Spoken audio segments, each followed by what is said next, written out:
નમસ્કાર મિત્રો, દેશ અને દુનિયાના સુપરફાસ્ટ સમાચારમાં તમારું સ્વાગત છે। સૌથી મોટા સમાચાર સામે આવી રહ્યા છે રાજકોટથી। રાજકોટમાં હિટ એન્ડ રનની ઘટના, એકનું થયું છે મોત। રાજકોટ જિલ્લાના વિછિયા બોટાદ રોડ પર મંગળવારે રાતે હિટ એન્ડ રનની ઘટના બની। એક બેફામ કાર ચાલકે રોડની બાજુમાં ઊભેલા 3 લોકોને અડફેટે લીધા છે। આ અકસ્માતમાં એક વ્યક્તિનું ઘટના સ્થળે મોત થયું છે, જ્યારે 2 અન્ય ઈજાગ્રસ્તોને સારવાર માટે હોસ્પિટલમાં ખસેડવામાં આવ્યા છે। અકસ્માત બાદ કાર ચાલક ફરાર થઈ ગયો હતો। વિછિયા પોલીસે ગુનો દાખલ કરીને કાર ચાલકની શોધખોળ આદરી છે। મિત્રો, અન્ય મહત્વના સમાચારની વાત કરીએ તો સાપુતારામાં વરસાદ, પ્રવાસીઓ પરેશાન થઈ ગયા છે। ડાંગ જિલ્લામાં કમોસમી વરસાદ પડતા અનેક વિસ્તારોમાં રસ્તાઓ પર પાણી ભરાઈ ગયા છે। ગિરિમથક સાપુતારા વિસ્તારમાં ધોધમાર વરસાદ વરસતા દિવાળી વેકેશન માણવા આવેલા પ્રવાસીઓમાં ચિંતા ફેલાઈ છે। અચાનક પડેલા વરસાદથી વાતાવરણમાં ઠંડક પ્રસરી ગઈ છે, પરંતુ ખેડૂતો માટે ચિંતા પણ વધી ગઈ છે। તૈયાર પાકને નુકસાન થવાની ભીતિ છે। હવામાન વિભાગે આગાહી કરી છે કે આગામી દિવસોમાં પણ છૂટાછવાયા વરસાદી ઝાપટા થઈ શકે છે। મિત્રો, અન્ય મહત્વના સમાચારની વાત કરીએ તો 4 ધામોના કપાટ બંધની તારીખો જાહેર કરવામાં આવી છે। ઉત્તરાખંડના 4 પવિત્ર ધામોના કપાટ બંધ થવાની તારીખો જાહેર કરવામાં આવી છે। ગંગોત્રી ધામના કપાટ ગઈકાલે સવારે 11:36 બંધ થયા। કેદારનાથ ધામના દરવાજા 23 ઓક્ટોબરે બંધ થશે, જ્યારે યમુનોત્રી ધામના કપાટ પણ આજે બપોરે 12:30 બંધ થવાના હતા।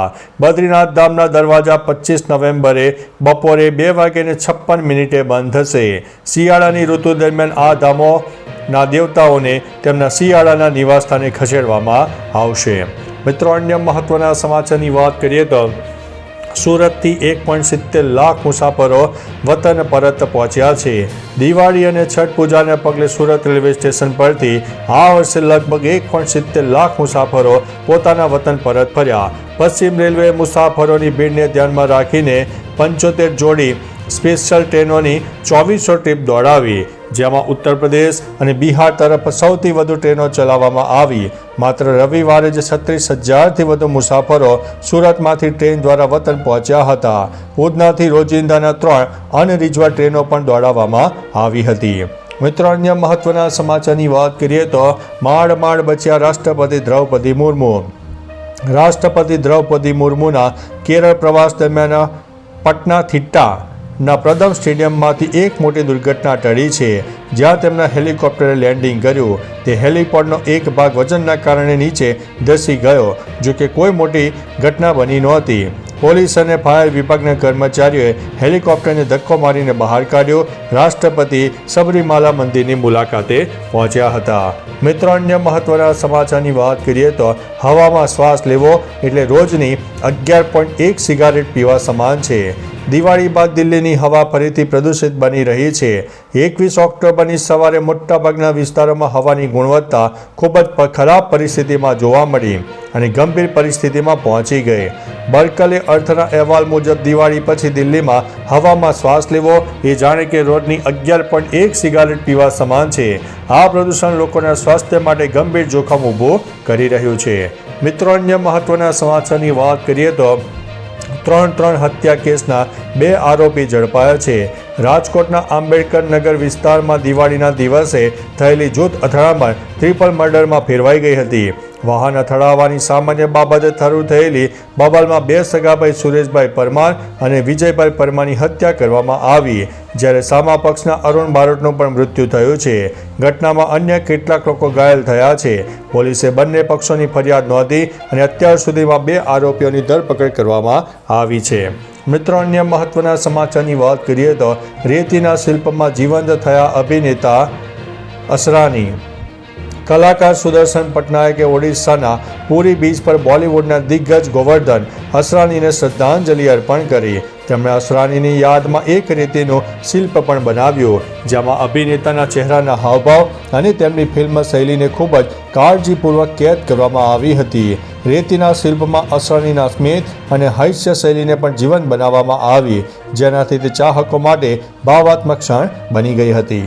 મિત્રો, અન્ય મહત્વના સમાચારની વાત કરીએ તો કર્મચારીને નોકરીમાંથી કાઢી મૂકવો કંપનીને મોંઘું પડ્યું. ખોટા ટર્મિનેશનના કેસમાં કર્ણાટક હાઈકોર્ટે કર્મચારી શ્રી રાવને મોટી રાહત આપી છે. 2008માં બરતરફ કરાયા બાદ રાવ કેસ જીતી ગયા છે, પણ કંપની દિવાલિયા થઈ ગઈ છે.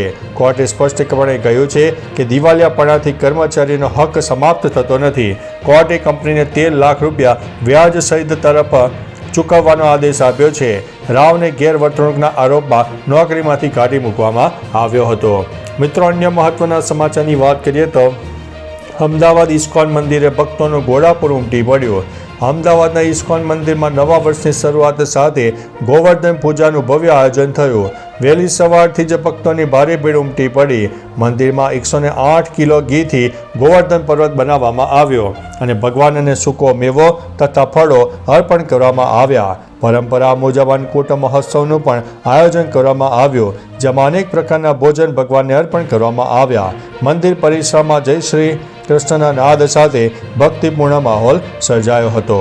મિત્રો, અન્ય મહત્વના સમાચારની વાત કરીએ તો દિવાળીના તહેવારોમાં દેશની ફટાકડાની રાજધાની ગણાતી શિવાકાશી એટલે કે તમિલનાડુએ આ વર્ષે વેપાર કર્યો છે. આ સિઝનમાં કુલ 7,000 કરોડનું ટર્નઓવર થયું છે, જે ગયા વર્ષની સરખામણીમાં 1,000 કરોડ વધુ છે. શિવાકાશીની હજારો ફેક્ટરીઓ દેશભરમાં વેચાતા લગભગ 90% ફટાકડા પૂરા પાડે છે. આ વર્ષે દિલ્હીમાં સુપ્રીમ કોર્ટની મંજૂરી બાદ વેચાણમાં વધારો થયો હતો, જેના કારણે વેપારમાં નોંધપાત્ર વૃદ્ધિ જોવા મળી છે.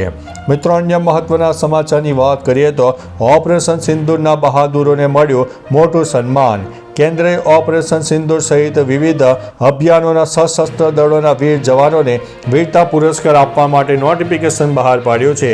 રાષ્ટ્રપતિ દ્રૌપદી મુર્મુએ સશસ્ત્ર દળોને 127 વીરતા પુરસ્કારો મંજૂર કર્યા છે.